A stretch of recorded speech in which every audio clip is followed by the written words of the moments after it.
بسم اللہ الرحمن الرحیم۔ السلام علیکم۔ اردو کہانی سینٹر میں خوش آمدید۔ آج میں ٹھیک 10 سال کے بعد اپنے گاؤں آئی تھی۔ مجھے گاؤں کے رسم و رواج کے بارے میں بالکل نہیں پتہ تھا، وہیں مجھے اپنے گاؤں کے لوگوں کی بھی کوئی جان پہچان نہیں تھی۔ میں گاؤں کے زیادہ تر لوگوں سے ناواقف تھی۔ یہاں آنے کے بعد مجھے اندازہ ہوا کہ حالات کس قدر بدل گئے ہیں۔ میں بچپن میں ہی اپنے گاؤں سے شہر اپنے ماں باپ کے پاس چلی گئی تھی، لیکن میرے ماں باپ آج بھی ان رسم و رواج کے پابند تھے جو سالوں پہلے گاؤں میں رائج تھے۔ یہی وجہ تھی کہ اماں نے گاؤں کے گھر آتے ہی سب سے پہلے صفائی کروائی اور شام ہوتے ہی مجھ سے کہا کہ جا کر نازی سے کہو کریم الدین کو بلا کر لے آئے تاکہ وہ اس گھر کے لیے دعا کر دے۔ میں نے جا کر نازی سے کہا تو وہ ہنسنے لگی۔ چچی بھی نا، میں سوچ رہی تھی کہ شہر جا کر بدل گئی ہوں گی، لیکن بھائی کریم الدین کی عزت تو آج بھی پہلے کی طرح ہی کرتی ہیں، نازی نے طنزاً کہا تھا۔ پھر وہ میرے ساتھ کریم الدین کو بلانے چلی گئی۔ کریم الدین کا کوئی خاص ٹھکانہ نہیں تھا۔ وہ ایک غیر شادی شدہ 50 کے پیٹے کا ایک پختہ چہرے والا شخص تھا۔ اس کا قد کم و بیش 3 فٹ تھا۔ میں نے اسے پہلی بار دیکھا تھا۔ نازی نے کریم الدین کو سلام کیا تو اس نے چونک کر وعلیکم السلام کہا اور پھر میری طرف دیکھنے لگا۔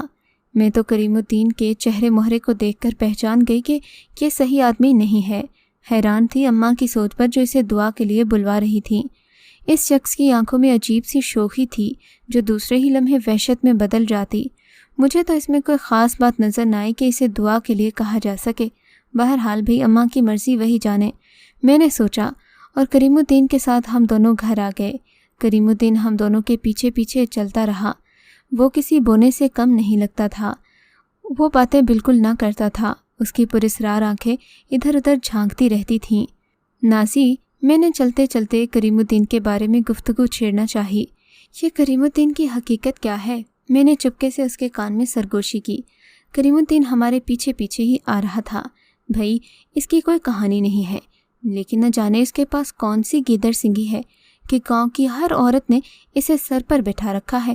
بلا جھجک یہ کسی کے بھی گھر چلا جاتا ہے اور گاؤں کی عورتیں اس کے آگے اپنا دامن بچھاتی ہیں، اسے پسندیدہ کھانے کھلاتی ہیں، اس کی تقریباً ہر بات مانی جاتی ہے۔ وہ تو اسے کوئی پہنچا ہوا بزرگ مانتی ہیں۔ نازی نے بلا تکان کہا تو میں گاؤں کی عورتوں کی ذہنیت پر افسوس کرتی رہ گئی۔ مگر نازی، کچھ تو بات ہوگی اس میں جو گاؤں کی عورتیں اسے اتنی عزت دیتی ہیں، میں نے پرسوچ انداز میں کہا۔ اوہو، تم کیوں اس کے پیچھے پڑ گئی ہو؟ بس جو چچی نے کہا ہے وہی کرو نا۔ ویسے بھی یہ تو گھر آتا ہے، کھانا کھا کر چلا جاتا ہے، بیچارہ ہمیں کچھ نہیں کہتا، نازی نے بے نیازی سے کہا۔ میں نے بھی سوچا چلو جانے دو، اماں نے بلایا ہے وہی جانے، لیکن گھر پہنچ کر کریم الدین نے دعا کے لیے ہاتھ اٹھائے تو میں اسے دیکھتی ہی رہ گئی۔ اس کی نظروں میں عجیب بے باکی اور بے شرمی تھی۔ وہ مجھے یوں گھور رہا تھا جیسے پہلی بار کسی لڑکی کو دیکھا ہو۔ میں سوچنے لگی اسے بدگماش لوگوں کو نہ جانے اماں کیوں گھر بلاتی ہیں۔ اس کے جانے کے بعد میں اماں سے لڑ پڑی۔ اماں، آپ کو اس 3 فٹے بڈھے میں کیا نظر آتا ہے؟ میں نے غصے سے پوچھا تو اماں کانوں کو ہاتھ لگانے لگی۔ توبہ کرو بیٹی، یہ بڑا پہنچا ہوا ہے، اس کی ہر دعا قبول ہوتی ہے۔ تم نہیں جانتی، تم ابھی چھوٹی ہو، ان باتوں کو سمجھنے کے لیے ایک عمر گزارنا پڑتی ہے۔ اماں کی بات پر میں تل ملا کر رہ گئی۔ اچھا، ایسی کیا خاص بات ہے اس میں؟ دیکھو بیٹی، کریم الدین کی شادی نہیں ہوئی، 50 سال کی عمر کو پہنچ گیا ہے، بیچارے کا بڑا دل دکھا ہوا ہے۔ جانتی ہو، جب یہ جوان تھا نا، کوئی 25-30 سال کا، خوب محنت مزدوری کیا کرتا تھا، اپنے گھر والوں کو پیسے لا کر دیتا تھا، ان سے کہتا تھا کہ میری شادی کروا دو، لیکن اس کے گھر والوں نے اس کے ساتھ بڑی ناانصافی کی، اس بیچارے کی شادی بھی نہیں کروائی اور اس کے سارے پیسے اس کی سوتیلی ماں نے اپنے باقی بچوں پر لگا دیے۔ بیچارہ، ماں نے افسردگی سے کہا۔ باقی باتیں چھوڑو ماں، اتنا سیدھا نہیں ہے جتنا وہ لگتا ہے، تم یہ میری بات لکھ لو۔ میں نے ہوا میں مکہ لہرایا۔ اچھا بھائی ٹھیک ہے، جو مرضی ہے کرو، میری ضرورت ہوئی تو بتانا، تم جہاں کہو گی میں چلی جاؤں گی، نازی نے کہا تو میں نے شکر کا سانس لیا۔ اچھا چلو ٹھیک ہے، فی الحال تو میں خود ہی دیکھتی ہوں کہ کریم الدین کی روزمرہ کی روٹین کیا ہے، پھر تمہیں آگے کا لاہ عمل بتاؤں گی۔ میں نازی کو کہہ کر اپنے گھر آ گئی۔ اماں ختم کی تیاریاں کر رہی تھیں۔ اگلے دن ہمارے گھر میں ختم القرآن تھا۔ اس سے فارغ ہو کر مجھے کچھ سوچنے کا موقع ملا تو میری نظریں پھر کریم الدین پر اٹھ گئیں۔ اب میں نے سوچا کہ میں اس کے آنے اور جانے کے اوقات اچھی طرح نوٹ کروں گی۔ میں نے دیکھا تھا کہ وہ مختلف اوقات میں نہیں آتا تھا، بلکہ اکثر ہی دوپہر سے پہلے گھر آتا اور پھر کھانا وغیرہ کھا کر چلا جاتا تھا۔ میں نے دیکھا کہ دوپہر 12 بجے سے لے کر شام کے 5 بجے تک وہ گھر سے غائب رہتا تھا، کسی کو نظر نہیں آتا تھا۔ میں نے 1-2 بار اس کا پیچھا کرنے کی بھی کوشش کی، لیکن خدا جانے وہ کہاں گیا۔ بہرحال آج بھی دوپہر کی گرمی عروج پر تھی۔ امی نے مجھے منع کر رکھا تھا کہ اس وقت گھر سے باہر مت نکلا کرو، دوپہر کا وقت ہوتا ہے، سانپ اور کیڑے مکوڑے ادھر ادھر پھر رہے ہوتے ہیں، ایسا نہ ہو کہ تمہیں نقصان ہو جائے، تم تو گاؤں کے ماحول سے بھی واقف نہیں ہو۔ اماں کی بات صحیح تھی، لیکن کریم الدین کی تفتیش کرنا بھی تو ضروری تھا۔ آج دوپہر کے 11 بجے تو اماں نے ہم سب کو کھانا دینے کے بعد کریم الدین کے لیے الگ سے کھانا تیار کیا اور پلیٹ میں رکھ کر باہر والی میز پر رکھ دیا۔ اماں جانتی تھیں کہ کریم الدین دوپہر کے کسی بھی پہر آ کر کھانا لے جائے گا۔ یہ بات مجھے بھی معلوم تھی۔ اماں سے نظر بچا کر میں دوسرے کمرے میں لیٹ گئی۔ اماں میں ڈائجسٹ پڑھ رہی ہوں، تھوڑی دیر کے بعد آ جاؤں گی آپ کے پاس سونے، میں نے اماں سے کہا اور دوسرے کمرے میں بیٹھ گئی۔ یہاں سے باہر کا منظر نظر آتا تھا۔ اماں سو گئی اور میں کریم الدین کا انتظار کرنے لگی۔ تھوڑی دیر کے بعد اس کے مخصوص قدموں کی آہٹ سنائی دی تو میں چوکنی ہو کر بیٹھ گئی۔ میری نظریں ڈائجسٹ پر تھیں، مگر میں مسلسل کریم الدین کو ہی دیکھ رہی تھی۔ میں نے دیکھا کہ اس نے آرام سے بیٹھ کر کھانا کھایا، رومال سے اپنا منہ پونچھا اور پھر ادھر ادھر دیکھتے ہوئے چپکے سے دبے قدموں گھر سے نکل گیا۔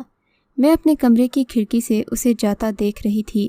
اس کے قدم پاس والے گراؤنڈ کی طرف اٹھ رہے تھے۔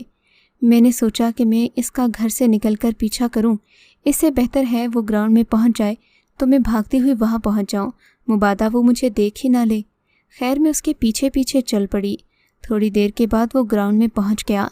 یہ دیکھ کر مجھے بڑی حیرت ہوئی کہ گراؤنڈ میں جا کر وہ بڑی گھاگ نظروں سے ادھر ادھر دیکھ رہا تھا، جیسے اسے کسی چیز کی تلاش ہو یا وہ کسی کا انتظار کر رہا ہو۔ میں ایک پتھر کی اوٹ میں بیٹھ گئی۔ مجھے ڈر بھی لگ رہا تھا کہ کوئی سانپ یا کیڑا مکوڑا مجھے کاٹ نہ لے، لیکن سچ کی تلاش نے مجھے نڈر کر دیا۔ کریم الدین نے ادھر ادھر دیکھا اور پھر باڑ پھلانگتے ہوئے گراؤنڈ کے اندر داخل ہو گیا۔ اس گراؤنڈ میں اکثر دوپہر کو چھوٹے چھوٹے بچے کھیلا کرتے تھے۔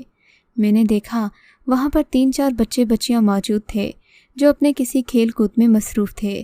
تبھی کریم الدین آگے بڑھا، ان بچوں کو ایک ایک کر کے دیکھنے لگا جیسے اسے کسی خاص نشانی کی تلاش ہو، پھر پرسوچ انداز میں سوچتا ہوا وہاں سے نکل گیا۔ اب اس کا رخ ساتھ والی شمع خالہ کے گھر کی طرف تھا۔ شمع خالہ بھی اکثر مصروف رہتی تھیں، ان کی ایک چھوٹی بچی تھی اور میاں گھر سے باہر ہوتا تھا، وہ محنت مزدوری کرتا تھا اور یہ لوگ اپنی زندگی ہنسی خوشی بسر کر رہے تھے۔ شمع خالہ کا کچھ دن پہلے ہی بچہ ہوا تھا، اسی وجہ سے آج کل ان کی چھوٹی بہن بھی ان کے پاس رہنے آئی ہوئی تھی۔ شمع خالہ کی چھوٹی بہن سے میری دوستی تھی۔ میں نے سوچا کہ اگر کریم الدین کی نظر مجھ پر پڑ گئی تو میں اس سے ملنے کا بہانہ کر لوں گی۔ بہرحال میں کریم الدین کے پیچھے پیچھے چلنے لگی۔ خالہ شمع کا گھر خالی تھا، سناٹے میں کریم الدین کے قدموں کی آواز آ رہی تھی۔ میں نے دیکھا کریم الدین اپنے جوتے اتار کر صحن میں داخل ہوا۔ وہ اس بات کی یقین دہانی کر رہا تھا کہ کوئی اسے دیکھ نہ سکے۔ اس گھر کے صحن میں ایک باتھ روم واقع تھا جس میں شاید خالہ شمع نہا رہی تھی۔ اندر سے پانی گرنے کی آواز آ رہی تھی۔ میں ایک ستون کی اوٹ میں چھپ گئی اور سارا منظر دیکھنے لگی۔ صحن کے وسط میں پالنا پڑا ہوا تھا جس میں خالہ شمع کا دودھ پیتا بچہ لیٹا ہوا تھا۔ میں نے دیکھا کہ کریم الدین نے آگے بڑھ کر اسے اپنے بڑے سے کوٹ میں چھپا لیا۔ اب مجھے سمجھ میں آیا کہ کریم الدین کیوں سردی کے موسم میں بھی بڑے بڑے کوٹ پہنتا ہے اور ہمیشہ خود کو چھپا کر رکھتا ہے۔ واہ رے کریم الدین، یہ ہے تیری کرامت، میں نے دل ہی دل میں سوچا اور اس کا پیچھا کرنے لگی۔ کریم الدین کے گھر سے نکلنے کے بعد میں نے سب کمروں میں جھانکا۔ شمع خالہ کی چھوٹی بہن یہاں موجود نہیں تھی۔ خیر کریم الدین نکل نہ جائے، میں جلدی سے اس کے پیچھے آ گئی۔ کریم الدین کا رخ اب گاؤں میں واقع ایک خالی باڑے کی طرف تھا۔ اس خالی باڑے میں اور کچھ نہ ہوتا تھا، اکثر لوگ ریت اور بجری وغیرہ رکھا کرتے تھے جو مختلف تعمیراتی کاموں میں استعمال ہوتی تھی۔ باقی یہ باڑہ نما گھر تقریباً خالی پڑا تھا۔ میں نے دیکھا کہ کریم الدین اس خالی گھر میں داخل ہوا۔ اب اس کمرے کے اندر سے کسی کی سرگوشیوں کی آوازیں آ رہی تھیں۔ میں یہ دیکھ کر چونک گئی۔ مجھے ڈر بھی لگ رہا تھا کہ اگر کریم الدین نے مجھے یہاں دیکھ لیا